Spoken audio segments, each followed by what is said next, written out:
মা মা আমি চিলি চিকেন খাবো, বাবা মাংস এনে দিছে আর সব এনে দিছে। ছেলে আবদার করেছে একটু চিলি চিকেন খাবে, তাই বাটিতে ঢেলে নিলাম মাংস। তারপর মাংসটা ভালোভাবে ধুয়ে নিলাম।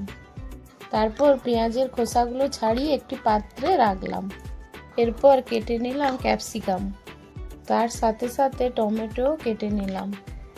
আর বাজার থেকে নিয়ে এসেছে চিলি ও সোয়া সসের প্যাকেট।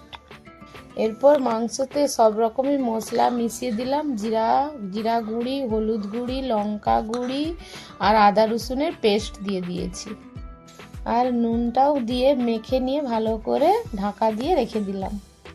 এরপর গ্যাস জেলে কড়া বসিয়ে দিলাম। তারপর দিলাম পরিমাণ মতো তেল।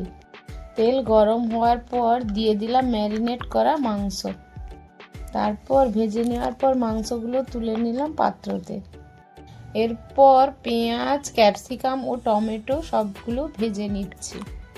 আর তাতে দিয়ে দিলাম আদা রসুনের পেস্ট।